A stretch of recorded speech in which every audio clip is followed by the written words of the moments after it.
कैसे हो? सब लोग ठीक हो? बहुत लेट करता है ना।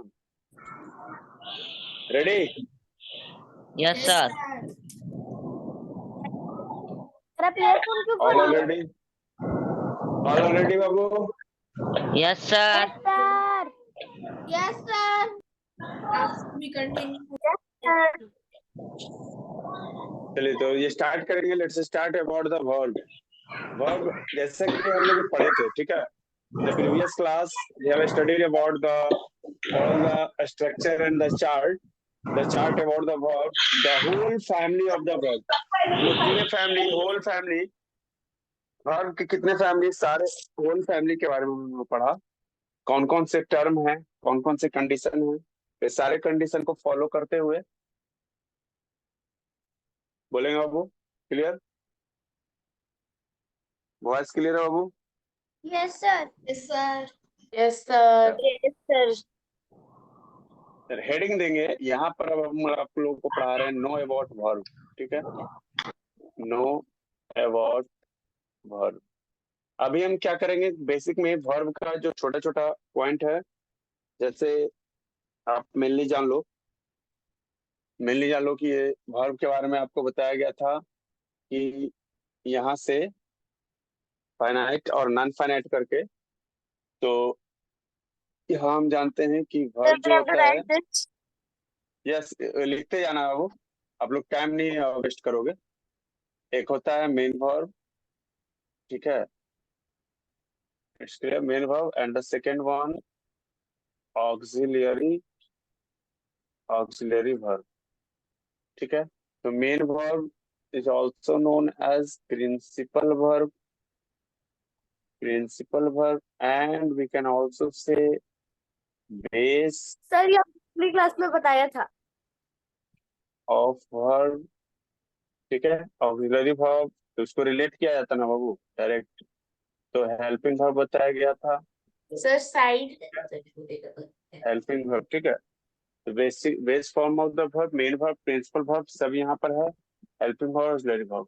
तो हमने बताया था कि हेल्पिंग वर्ब या ऑक्सिलरी वर्ब की संख्या तो हम बता सकते हैं।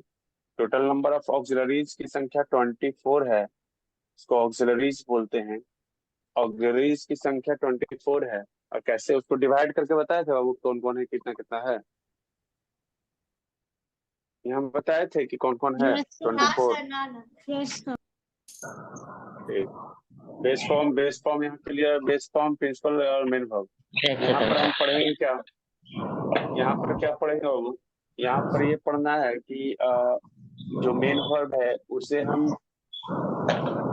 और ये जो मेन वर्ब होता है, इस मेन वर्ब का अलग अलग रूप होता है, ठीक है। तो इसको जिसे बोलते हैं वर्ब फॉर्म्स, जिसे बेस फॉर्म यहाँ लिखा हुआ है उसे बोलते हैं वर्ब फॉर्म या फॉर्म्स ऑफ द वर्ब, ठीक है। या वर्ब फॉर्म्स के नाम से जानते हैं, क्रिया के रूप बोलेंगे यहाँ पर इसके रूप को। तो क्रिया जो भी है यहाँ पर, जो भी वर्ब है, इसके रूप होंगे, तो उसके रूप के अकॉर्डिंग हम यहाँ बांटे थे रेगुलर वर्ब और irregular verb.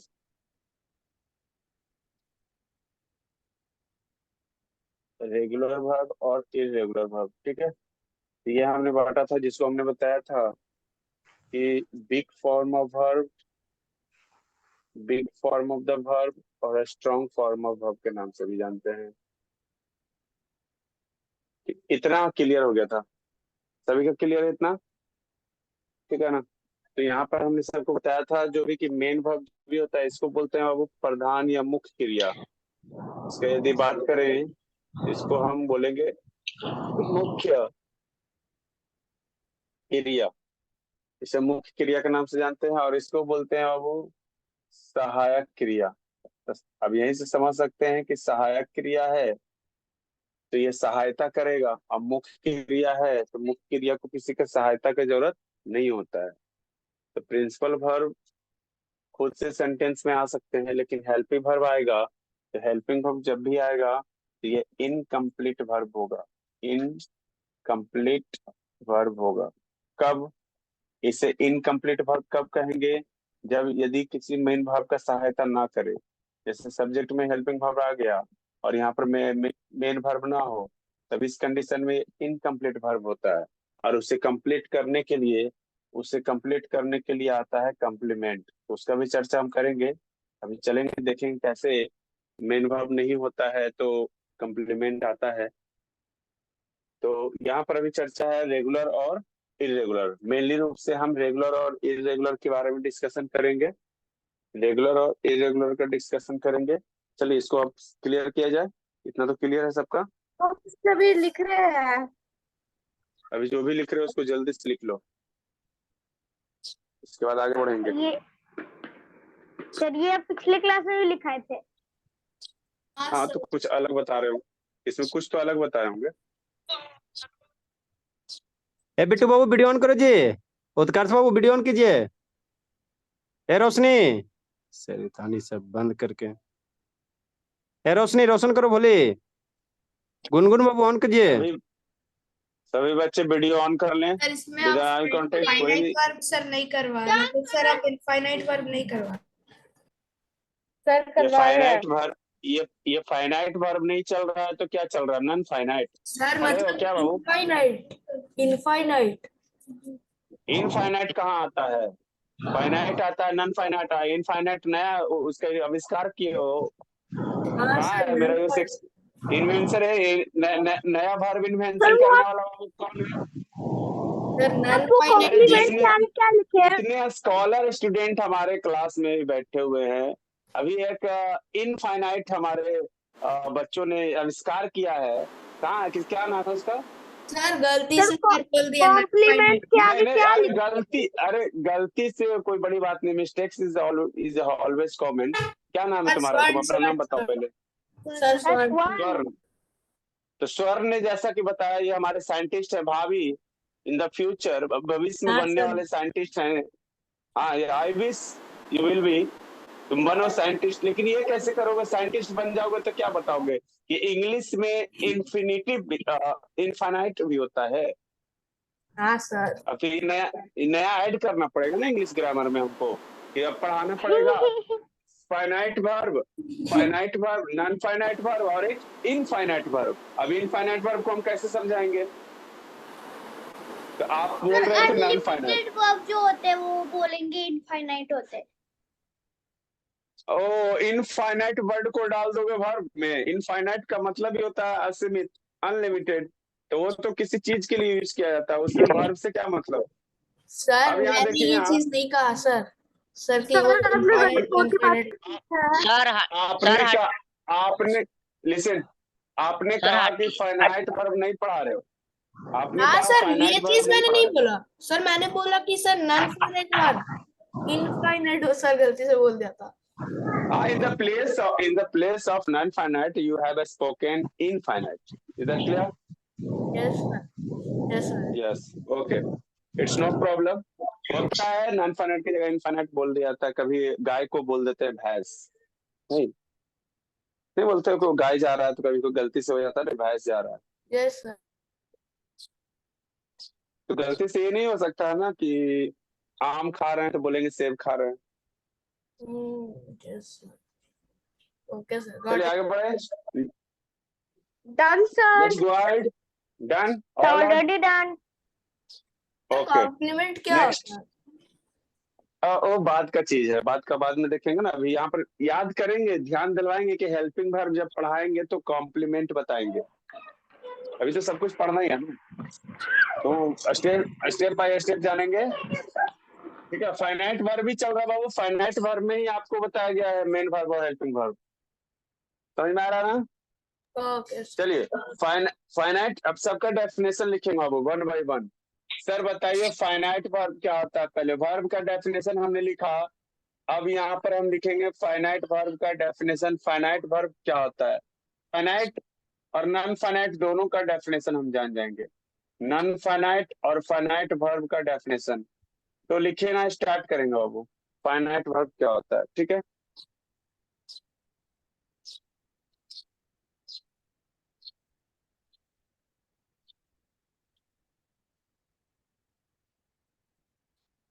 Sir non finite verb को सर ब्रांचेस में वो बांटा जाता है। हाँ, नॉन फाइनाइट को बांटेंगे नहीं, नॉन फाइनाइट को बांट के दिखाए नहीं है क्या? चार्ट याद करो, इसका मतलब चार्ट तुम बना के नहीं भेजे हो, होमवर्क में चार्ट बना के सर भेजे हो, मैंने क्या नाम है, भेजा चेक था। करते हैं। तो भेजा भेजे हो तो था। फिर सवाल कैसे पूछ, ये कैसे सवाल कर रहे हो कि नॉन फाइनाइट को नहीं बांटे हैं? Oh sir sorry sir sir sir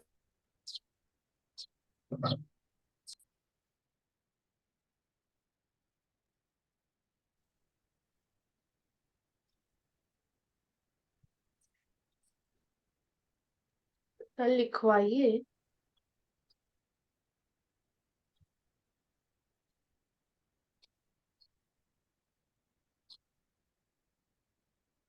लिख रहे हो वो फाइनाइट और नॉन फाइनाइट वर्ब में डेफिनेशन में जो होता क्या है, आप लोग को ये जानो कि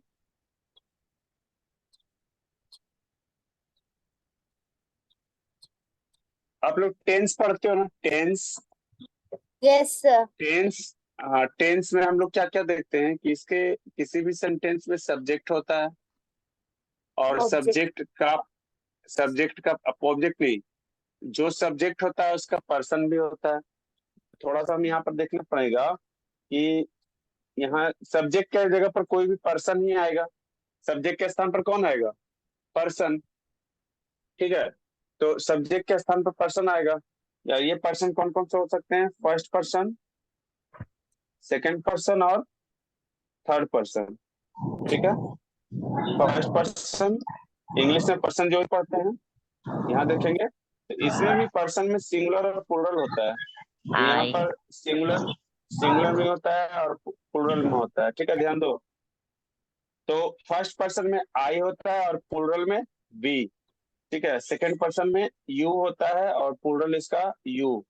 थर्ड पर्सन में सिंगुलर में होता है ही, सी, इट, और यदि कोई हम नाम लिखते हैं राम, सीता, गीता, और प्लूरल यदि ही, सी, इट सबका बात करें तो सभी का प्लूरल क्या हो जाता है, दे। अब जैसे हम बात करेंगे कि माई मदर किस में आएगा, थर्ड पर्सन में आएगा। माई फादर किस में आएगा, तो थर्ड पर्सन में आएगा, क्योंकि एक नाम है। द काउ किस में आएगा, तो थर्ड पर्सन में आएगा। ठीक है ना, तो यहाँ पर हमने देखा कि पर्सन जो, तो अलग अलग पर्सन के लिए अलग अलग वर्ब का प्रयोग होता है। यदि हम बात करें कि आई, तो आई के लिए क्या यूज करते हैं, एम। जरूरी है कि वी के लिए भी एम ही लिखेंगे, नहीं।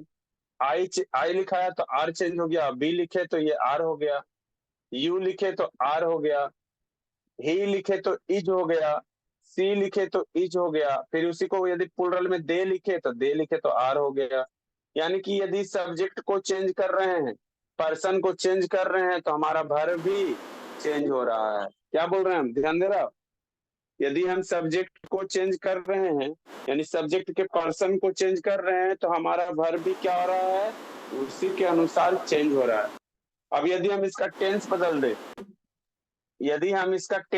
दें, ध्यान देना, सब्जेक्ट के अनुसार तो वर्ब बदल ही जाता है, लेकिन टेंस बदल देंगे तो क्या बदलेगा, हाँ, तो टेंस ये प्रेजेंट में, और इसको यदि पास्ट कर दो, हम टेंस बदल देते हैं, पास्ट कर देंगे तो आई के साथ एम ए रहेगा, नहीं ना, पाज हो जाएगा। बी के साथ आर रहेगा, नहीं, पास्ट में वर हो जाएगा। यू के साथ भी क्या होगा, वर हो जाएगा। ही के साथ क्या हो जाएगा, वाज हो जाएगा।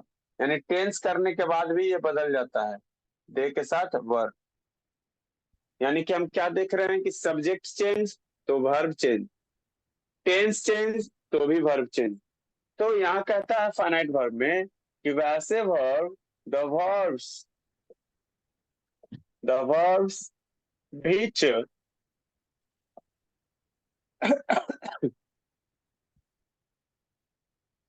सर हमें टेबल को भी which लिखनी है। यस, टेबल लिखना है, क्योंकि समझाने के लिए वही बाद में हम फिर यूज करते हैं, टेबल लिखना है। the verbs which change their the verbs which change their forms according to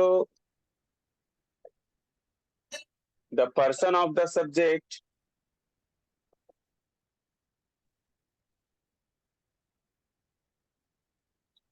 and number, person and number of the subject। यहाँ दो चीज लिखो, the person and नंबर, क्योंकि पर्सन में नंबर भी है, सिंगल प्लूरल।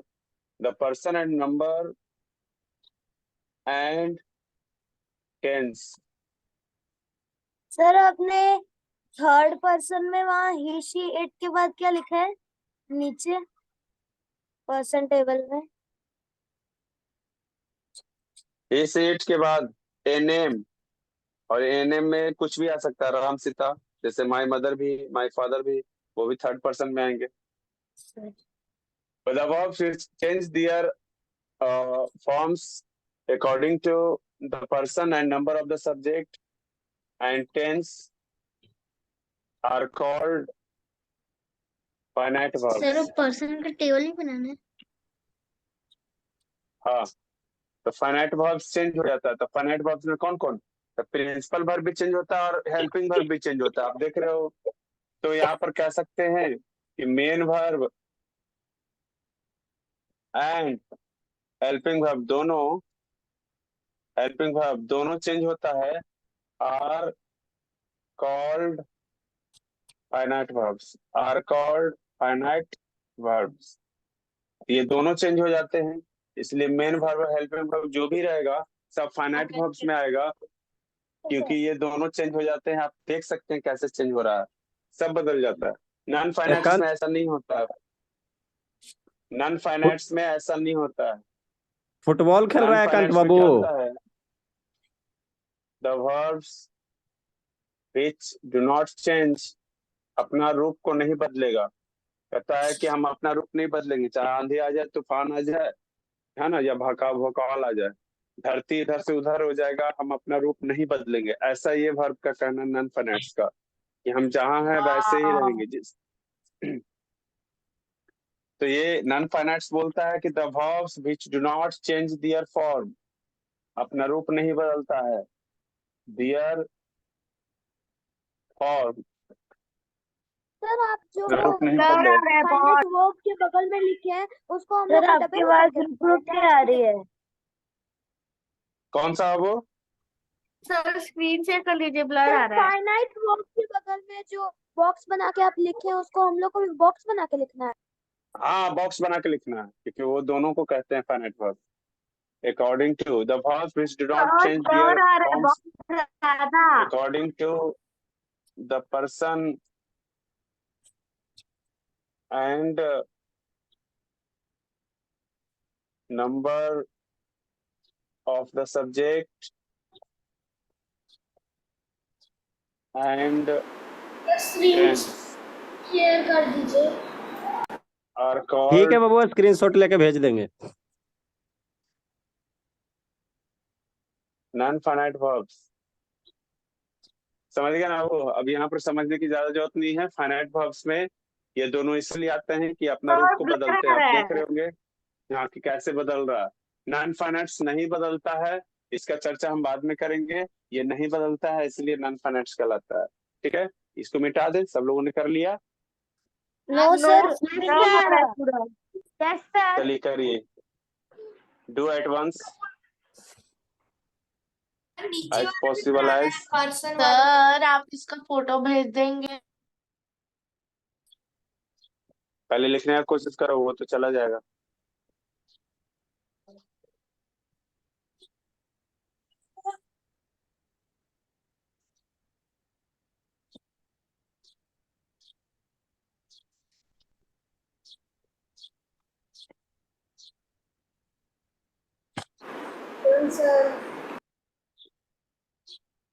हो गया सभी का? Done? No sir. No sir, मैं नॉन फाइनाइट में गई हूँ.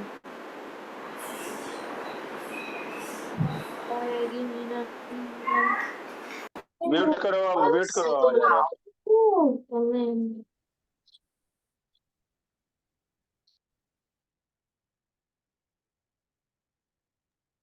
अनुज बाबू वीडियो ऑन करो जी.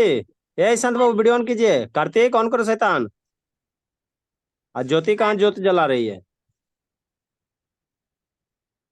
एकांत बाबू फुटबॉल खेल रहा था भोला. सब लोग बाबू आपको हम हमेशा पीछे से देखते रहते हैं, ज्यादा शैतानी कीजिएगा उठा बैठी करवा देंगे. बॉल खेल रहा था क्लास में. क्लास में कौन फुटबॉल खेलता है? ए अनुज ऑन करो बाबू. सर ये आपने नॉन फाइनाइट में पी के बाद क्या पर्सन के बाद क्या लिखा हुआ है? कौन सा पी के बाद? पर्सन एंड नंबर लिखा हुआ है, पर्सन एंड नंबर। अच्छा एंड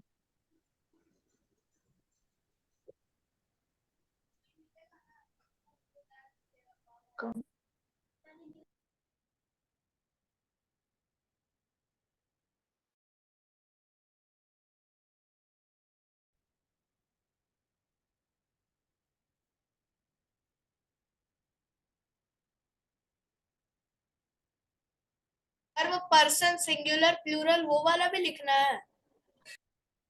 वो भी लिखना है। पता कैसे चलेगा? सिमिलर नंबर वहां लिखा हुआ है ना, पर्सन का नंबर बदलता है तो भी चेंज हो जाता है।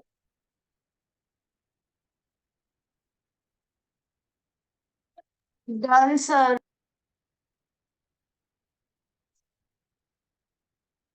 Done sir. राइट लिख रहे हैं। Done sir.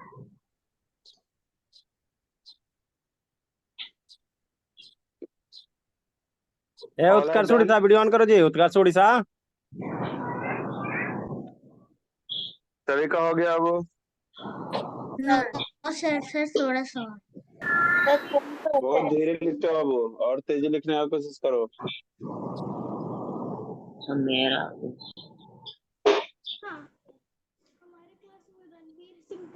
सर ये जो अपने टेबल में my mother and my father लिखा है वो थर्ड पर्सन में आएगा? या बाबू वो थर्ड पर्सन में आएगा, कोई भी नाम थर्ड पर्सन में आएगा। ठीक है, तुम अपना नाम लोगे तो तुम भी थर्ड पर्सन में आओगे।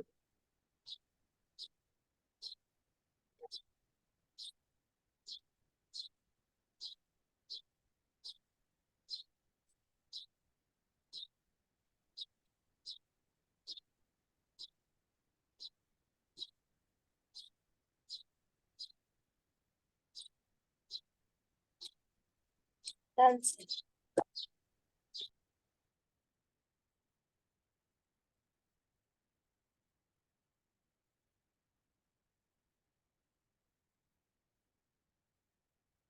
चलिए हो गया, आप सबका बहुत टाइम दे दिए।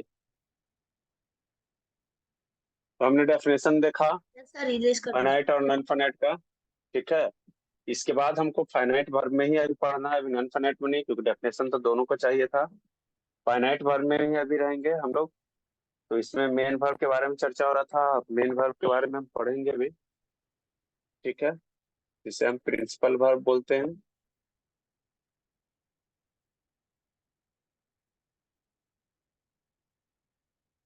मुख्य क्रिया,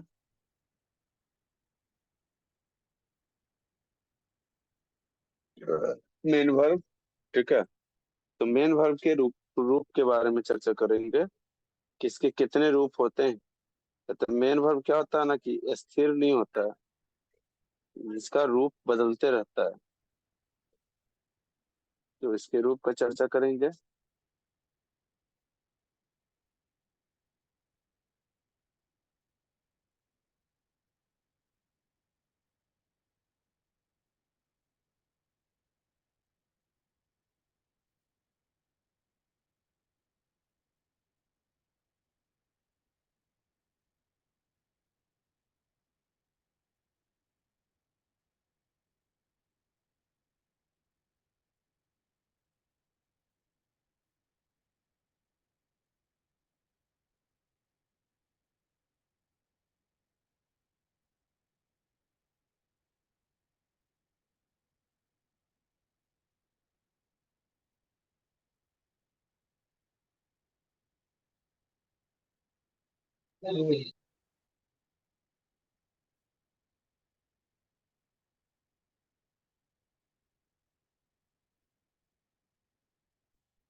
मेन वर्ब क्या है? मेन वर्ब को वर्ब क्या कहते हो?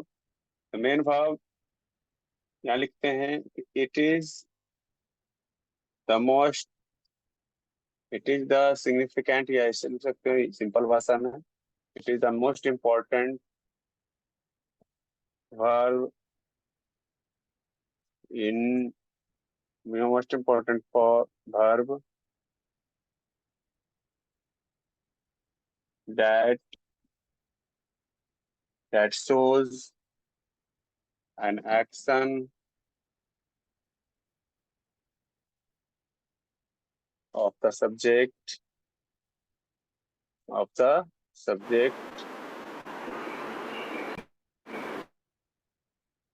It is the most important verb that shows an action of the subject in a sentence.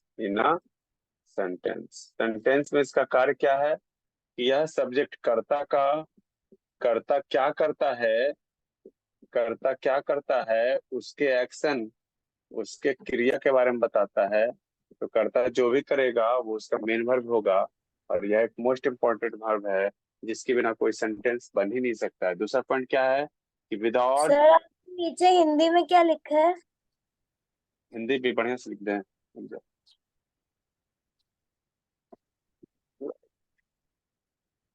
Subject का मतलब होता है वो करता यानी बोले तो डूअर ऑफ द एक्शन। और इसका ये कर्ता कुछ भी करेगा तो इसके एक्शन को ही हम मेन वर्ब कहते हैं। और यहाँ पर मेन वर्ब क्या है कि इम्पोर्टेंट है, क्योंकि सेंटेंस में बिना मेन वर्ब का हम कह सकते हैं यहाँ कि without a main verb it is impossible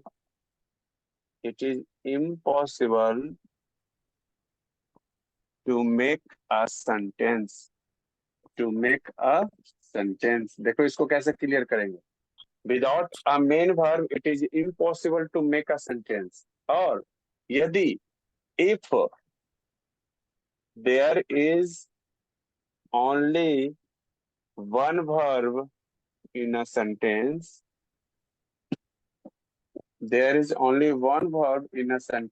that is auxiliary verb या helping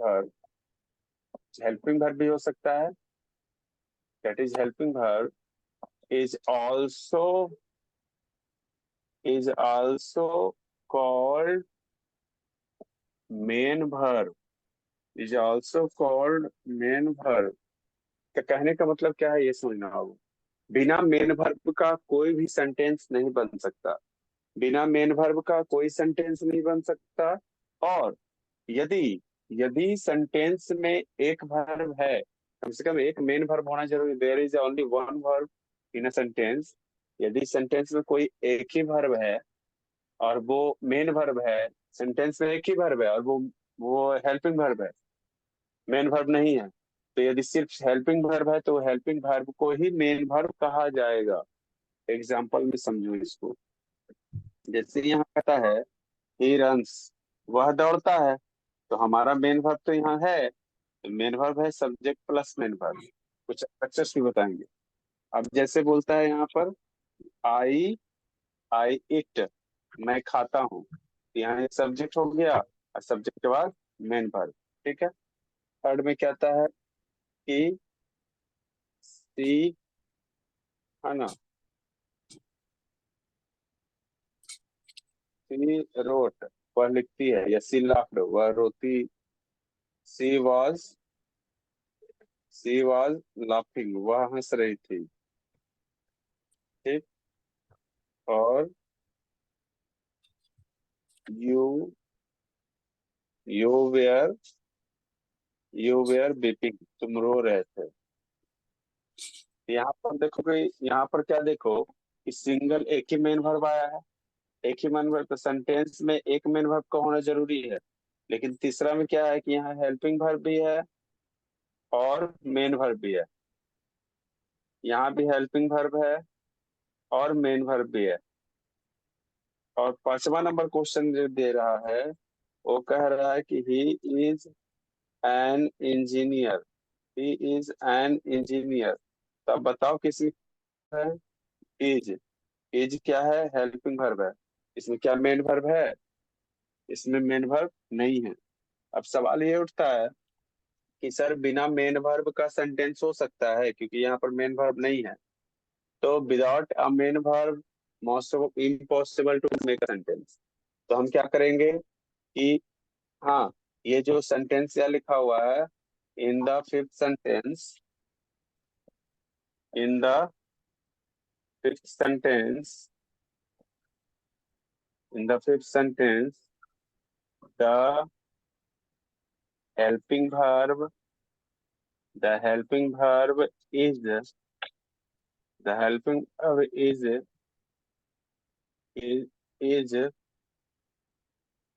known as main verb. तो उस हेल्पिंग वर्ब को ही हम मेन वर्ब कहेंगे यदि उसमें कोई मेन वर्ब ना हो. जैसे और भी एग्जांपल देखो, 6 में देखो, जैसे she is a nurse. She is a nurse में मेन वर्ब है, क्योंकि अकॉर्डिंग टू स्टेटमेंट बिना मेन वर्ब का सेंटेंस नहीं बनता. तो इज यहाँ पर हेल्पिंग वर्ब है, तो हेल्पिंग वर्ब का काम है मेन वर्ब का मदद करना. हेल्पिंग वर्ब का काम है मेन वर्ब का मदद करना. यहाँ पे तो मेन वर्ब है नहीं, तो ये तो इसका मदद कर नहीं रहा, तो कहता है कि हम ही मेन वर्ब हो गए. यदि मेरे सेंटेंस में कोई हेल्पिंग वर्ब नहीं है तो हम ही मेन वर्ब हो जाएंगे. अब जैसे यहाँ पर देखो, कहता है कि ही वाज फैट, वह मोटा था लेकिन अब पतला हो गया. तो ही वाज फैट में वाज एक सिंगल है, तो ये मेन वर्ब का काम कर रहा. अब जैसे कहेंगे कि I am a teacher, I am a teacher, I am भी हमारा एक ही को है, तो ये भी हेल्पिंग वर्ब नहीं मेन वर्ब का काम कर रहा है. तो कहता है कि हेल्पिंग वर्ब कब कहते हैं, जब वो किसी मेन वर्ब का सहायता करे. जैसे you have done your work. अब यहाँ यहाँ हेल्पिंग वर्ब है, और चूंकि ये मदद कर रहा है डन का, यानी मेन वर्ब. इस सेंटेंस में मेन वर्ब हेल्पिंग वर्ब दोनों है, तो ये हेल्पिंग वर्ब कहलाया. जिस सेंटेंस में मेन वर्ब नहीं रहेगा, सिर्फ हेल्पिंग वर्ब रहेगा, तो वह हेल्पिंग वर्ब ही मेन वर्ब कहलाएगा. ऐसे समझो, एक घर है, मेन वर्ब जो होता है वो बिग ब्रदर होता है, और हेल्पिंग वर्ब जो होता है वो स्मॉल यंगर.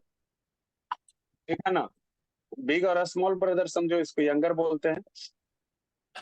तो बड़ा भाई यदि घर में नहीं है तो छोटा भाई कहता है कि हम हैं, बोलो क्या काम है. तो बड़ा भाई है, सर अगर छोटा नहीं रहा तो सर छोटा भाई का काम है कि वो बड़ा भाई के काम में मदद करे. तो बड़ा भाई जो कर रहा है, छोटा भाई उसको हेल्प. मान लीजिए बड़ा भाई घर में नहीं है, तो छोटा भाई नॉक किया, कोई आया तो खड़ा हो गया, खोला, तो बोला कि भैया नहीं है. ये छोटा वाला बोलता है हाँ भैया नहीं है, बोलिए क्या काम है, उनके जगह पर मैं हूँ. यानी कहता है कि मेन वर्ब नहीं हुआ तो क्या हुआ, हेल्पिंग वर्ब ही मेन वर्ब बन जाता है. यदि मेन वर्ब है तो कोई दिक्कत नहीं है, हेल्पिंग वर्ब ही रहेगा. ठीक है, इसलिए ध्यान रखना है कि सेंटेंस में मेन वर्ब के बिना सेंटेंस नहीं बनता. यदि सेंटेंस में मेन वर्ब नहीं है, हेल्पिंग वर्ब है, तो वही हेल्पिंग वर्ब मेन वर्ब कहलाएगा. क्लियर, सभी ने उतार Yes, लिया. अरे yes sir. Sir no sir. Sir example लिखना है. सर एग्जाम्पल लिख रही हूँ. Yes sir. Fourth number example पे हूँ. सर सर ब्लर दिख रहा है. हाँ हो गया. Sixth one. सर मैं सिक्स्थ वाले में हूँ. Okay, you have given 1 minute. Sir वो नर्स लिखे है क्या सिक्स्थ में? 6th में नर्स है. सर वो नर्स है, she is a nurse. Yes, she is a nurse है.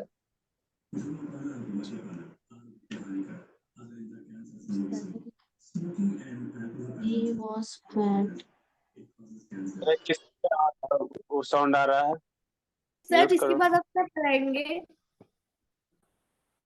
क्या वो सर इसके बाद आप और क्या पढ़ाएंगे? बताया नहीं अभी कि मेन वर्ब कहाँ कहाँ क्या काम करता है. मेन वर्ब का भी रूप बताना है, फॉर्म्स ऑफ वर्ब ही पढ़ाना है. फॉर्म्स ऑफ वर्ब ये एक टाइप हो गया ना, इसको आप समझ गए ना कि हेल्पिंग वर्ब को हेल्पिंग वर्ब तभी कहते हैं जब वो मेन वर्ब का सहायता करता है. यदि सेंटेंस में मेन वर्ब ना हो तो हेल्पिंग वर्ब खुद ही मेन वर्ब बन जाता है. इसको ध्यान देना है. Okay, sir. Clear? Let me erase. Yes, sir. I done. No, sir. Yes, sir. No, sir. Yes, sir. 2 more minutes. Sir, 0. Done, sir. I said I will give you 1 minute only. Sir, 0 will give Okay, sir. 30 seconds. 0 second.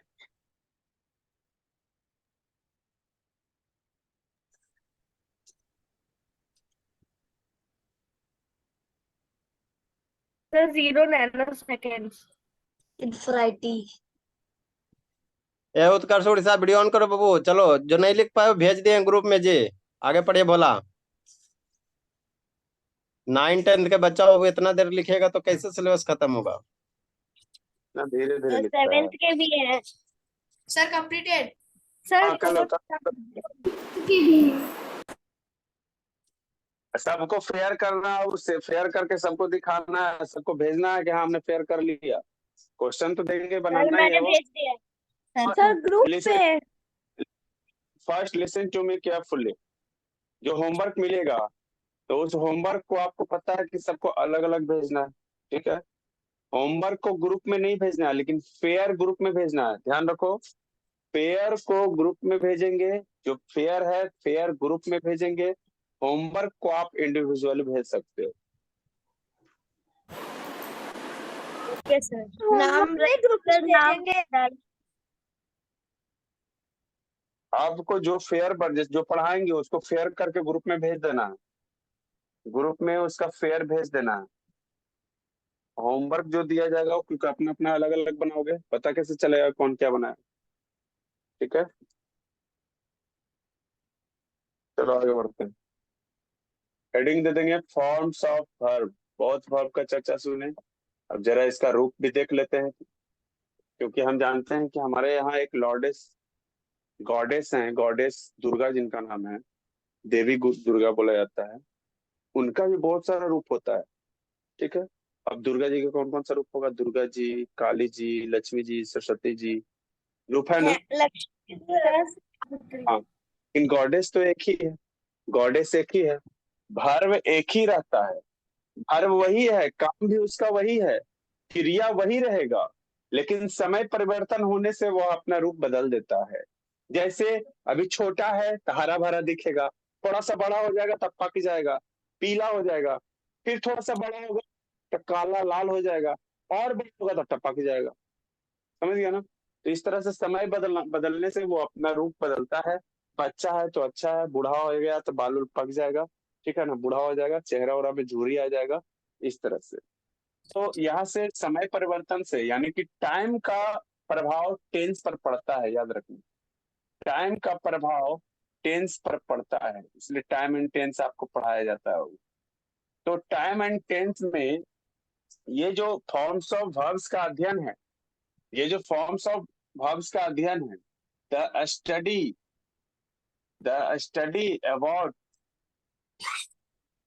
Study about forms of the verb,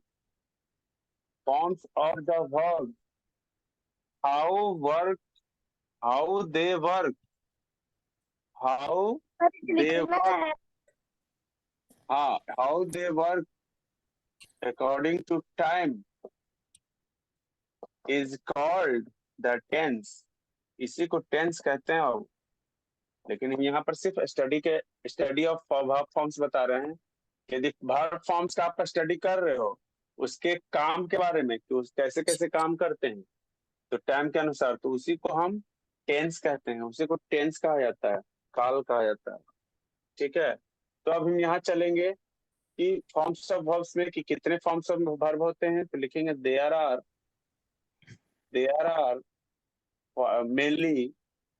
mainly 3 forms of verb, 3 forms of verbs, 3 ही होता है। and there are mainly 3 forms of verb, and and two derived forms of verb and two derived forms। तो यहाँ पर समझेंगे तो क्या हो गया, 3 गो मेन हो गया और 2 गो डिराइव्ड हो गया, टोटल 5 फॉर्म्स ऑफ वर्ब होते हैं। कौन से होते हैं उसको हम देखते हैं, कौन कौन होते हैं उसका नाम भी देख लेते हैं। Present, past, present tense form इसको बोलते हैं, प्रेजेंट टेंस फॉर्म। सेकंड बोलते हैं पास्ट टेंस फॉर्म। फोर्थ बोलते हैं past participle form, past participle form. और फोर्थ जो आपका है present participle form, present participle form. और फिफ्थ है एस या ईएस फॉर्म, एस या ईएस फॉर्म। ठीक है, आप समझो ये दोनों डिराइव्ड फॉर्म है। ठीक है, मेनली हमारा इज डिनोटेड बाय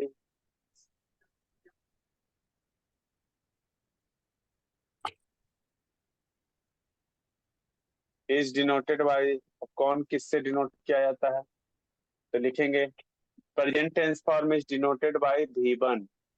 हम प्रेजेंट टेंस फॉर्म को V1 से सूचित करते हैं। ठीक, past tense is denoted by V2, past participle is denoted by V3 and the derived form दो गो है।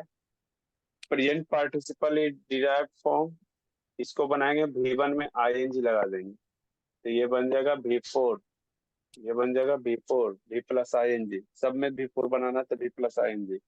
एस या ES फॉर्म, इसको भी बनाना है तो V1 में क्या करेंगे, एस या ES लगा देंगे, ये बन जाएगा V5, ये बन जाएगा V5। चलिए, पांचों फॉर्म ऑफ वर्ब को आपको लिखा दिया गया है, सबका नाम बता दिया गया है कि V1 को क्या कहते हैं, प्रेजेंट टेंस फॉर्म। V2 को क्या कहते हैं, पास्ट टेंस फॉर्म। V3 को क्या कहते हैं, पास्ट पार्टिसिपल फॉर्म।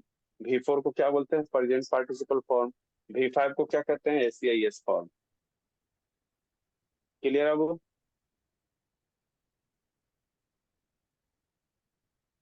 लिख लिया सब लोग? नो सर, अभी तो स्टार्ट किए। सर नो लिख सर, लिया। सर अभी शुरू ही किया। जो लिख लिया उसको रिवीजन करो अभी।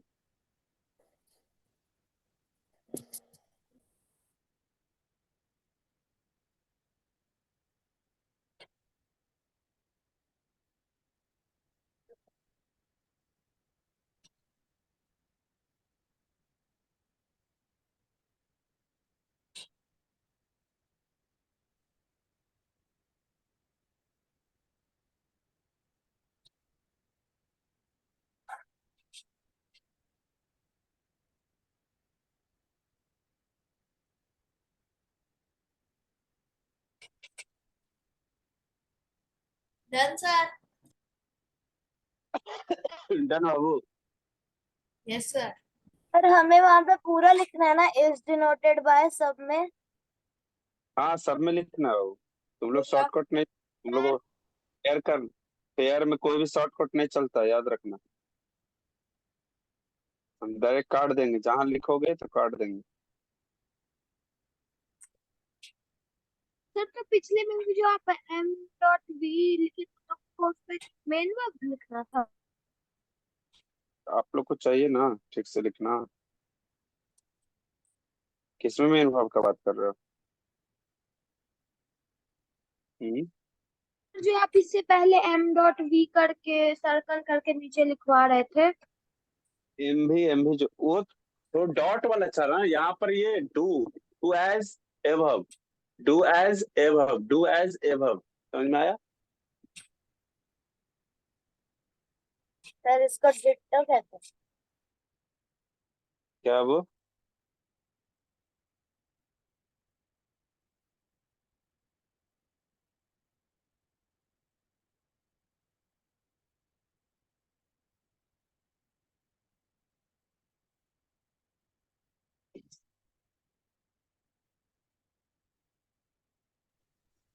काव्या बोले, अथर्व तिवारी ऑन करो जी।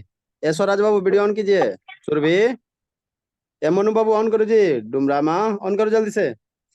शैतानी सब बंद करके सब। मेरा तो ऑन। सर मैंने आपको फोटो भेजा। हो गया, अब मिटा दे अब। Yes sir. Sir yes sir. Screenshot No, sir. इसका स्क्रीनशॉट फिर शेयर हो जाएगा, जिसका छूटेगा वो अपना करेगा। शेयर करने का हम टाइम दे रहे हैं ना, ठीक है। स्क्रीनशॉट इसको अब ये कर। फॉर्म्स ऑफ वर्ब का हम चर्चा कर रहे हैं, ठीक है। याद करो कि फॉर्म्स ऑफ वर्ब्स के अकॉर्डिंग मेन वर्ब को कितने रूप में बांटेंगे। हाँ, तो according two forms of verb हमने पढ़ा है पहले भी कि फॉर्म्स ऑफ वर्ब्स के अकॉर्डिंग मेन वर्ब को दो रूप में, दो स्टेप में बांटा गया, रेगुलर वर्ब और इर्रेगुलर वर्ब, ऐसे हमने बांटा। अब यही चर्चा कर रहा है कि रेगुलर वर्ब क्या है और इर्रेगुलर वर्ब क्या है, ठीक है।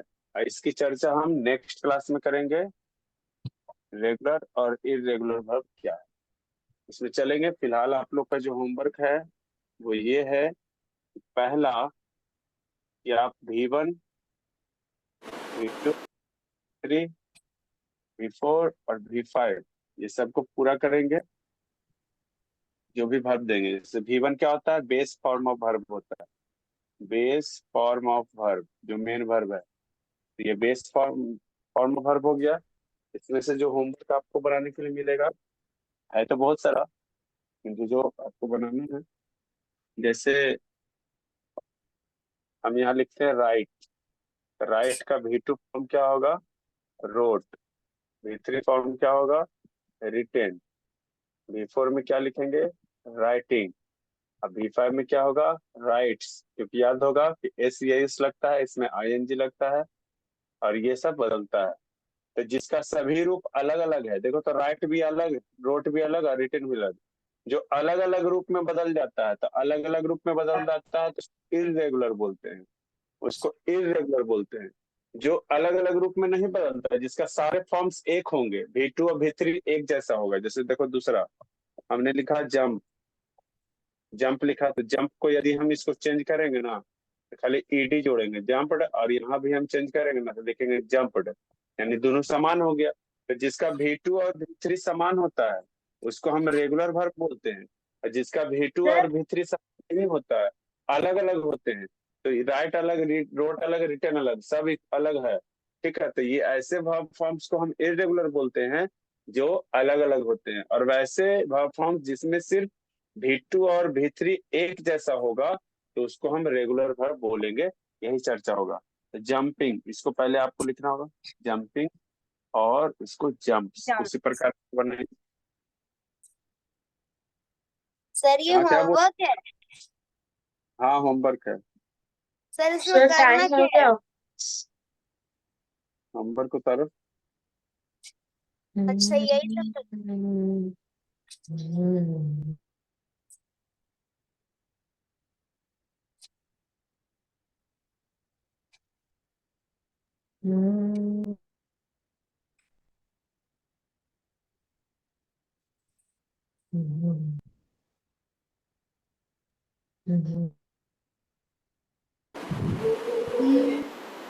सर तन्ने से आवाज आ रहा है।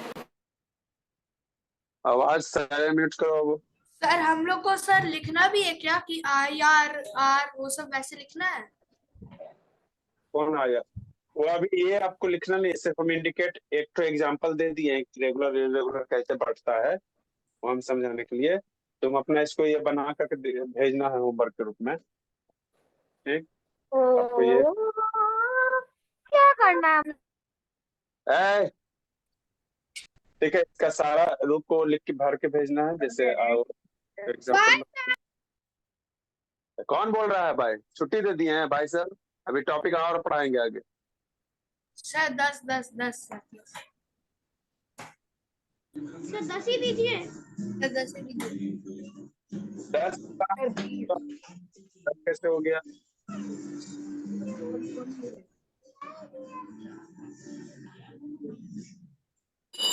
सर और थोड़ा सा साइड हो और जाइए बड़ा इधर। टाइम तो हो गया।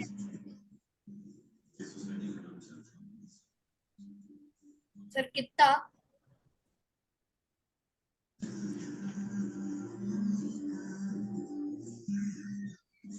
सर अथर्व तिवारी से बहुत आवाज आ रहा है। सर अथर्व तिवारी की आवाज आ रहा है। तो आपको पैसा मिलेगा। Sir A Swaraj Babu video on करो जी, स्वराज। शैतान। सर आप मुझे हाँ मोनू म्यूट बाबू क्यों बंद क्यों करते कर हो? लेते हो? इतना मैंने सर से बोलने के लिए म्यूट किया था।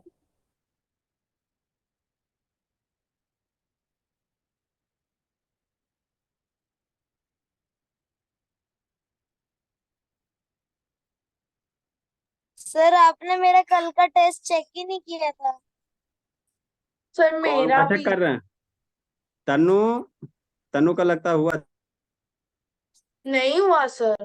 सर मेरा नहीं। ठीक है, सारे को करके भेज।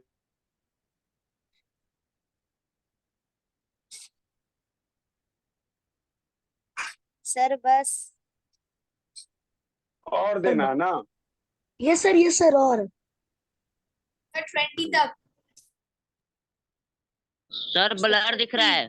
सर 30। आप वीडियो बंद के लिए रहते हो जी, इसलिए ब्लर दिखता। ऑन कीजिए। ऑन है सर।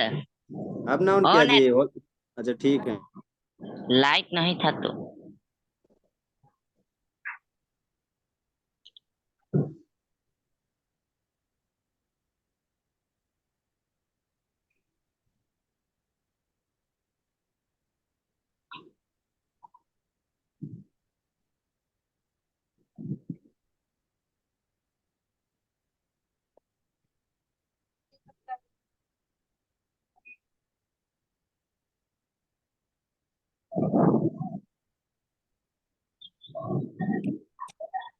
आज सोमवार का बच्चों का आपको इस प्रकार से वीडियो भीतरी भी है बताना है, ठीक? सर प्लीज दे दीजिए 2 एक्स्ट्रा का। ये पूरा ऐ, तब आपको बताएंगे कि इरेगुलर और रेगुलर वर्ब किसको कहते हैं। इसी में से हम पहचानेंगे कि एक रेगुलर है और इरेगुलर है, रेगुलर है इरेगुलर है, पहचान में आ जाएगा। इसी का एग्जांपल यूज करके हम रेगुलर और इरेगुलर में इसको बांटेंगे। आज के लिए क्लास के लिए इतना ही। That's all. Have a bye nice day. Sir. Bye सब सर। लोग bye sir. Bye. Raj bye. बस मैंने भेज दिया है।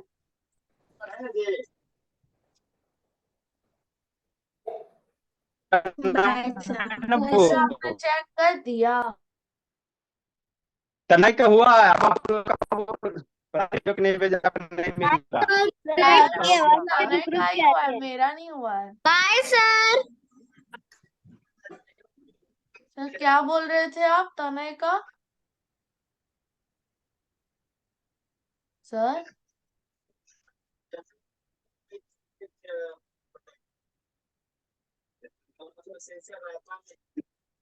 सर आपकी आवाज नहीं मेरी आवाज नहीं जा रही है? सर आ रही है सर। आपने कहा था तनय का क्या सर, क्या बोल रहे थे? आवाज नहीं जा रहा है कंत बाबू? तो जा तो रुक रहा के। है। सर अभी रुकी थी चलो। बीच में जब आप बोल रहे थे तब। सर तनय का, हाँ सर वो क्या बोल रहे थे आप? तनाई का चेक किए हैं और आपका शायद तनु आपका चेक करना बाकी है, तो आपका भी चेक करके भेज दिया जाएगा। हाँ कुछ कुछ सर। का बाकी है। और होमवर्क बाबू सर के नंबर पे भेज दीजिएगा। सर का नंबर है या नहीं बाबू? लिख लीजिए, जिसके पास नहीं है वो लिख लीजिएगा सर सर मेरे का नंबर। पास तो है। अच्छा आपके पास है, बहुत सारे बच्चे के पास नहीं सर होगा। मैंने व्हाट्सएप में अभी आपको भेजे हैं। भेजिए सर, हाँ बोलिए। दिखा रहे हैं, बोर्ड पे लिखा सर है। 2 ग्रुप एडमिन है सर, उसमें से दूसरे वाले सर है ना? ना अब बाबू होमवर्क बाबू नेम लिख के भेजेगा, नहीं तो कैसे पता चलेगा कि एकांत का है कि बाबू इसका का है। सर सर मैंने तो हाँ लिख जी। दिया आवाज में इशिता। सर हाँ आप लिख दीजिए। हाँ जी। सर बोल रहा था ना कि सर वो एडमिन है ना, वो ग्रुप के सर एडमिन है ना? 5 9 6 9 8 5 6 4 1 9 5 1 7 9 8 5 6 4 7 9 1 9 5 1 1 5 6 4 1 4 सर वो ग्रुप के एडमिन है ना सर, क्योंकि पहले सर जल्दी चेक करके भेज दीजिए। अच्छा अच्छा भेज रहा सभी को भेज। ठीक है बोला, आ जाइए आप लोग जिंदगी जी लीजिए। सर इंग्लिश क्लास ग्रुप में ही भेज दीजिए इसको फोटो क्लिक करके। अरे इंग्लिश क्लास को हम ग्रुप में भेजोगे बाबू तो सब बच्चा देख के चीटिंग ना कर लेगा जी। इंग्लिश का होमवर्क अगर नंबर ग्रुप में number sir number sir number वो चीज मैंने बताया था आपको, चीटिंग कर लेता है ये। इंग्लिश का होमवर्क अगर बाबू ग्रुप में भेजेगा तो चीटिंग कर लेगा सब ना जी। सर नंबर बोल रहा हूँ। अच्छा ठीक है, नंबर जा रहे सब बाय। ठीक है बाबू बाबू। Bye sir, thank you sir. Sir जो कल पढ़ाई हुआ था कल वाला भेजे हैं, कल सर हम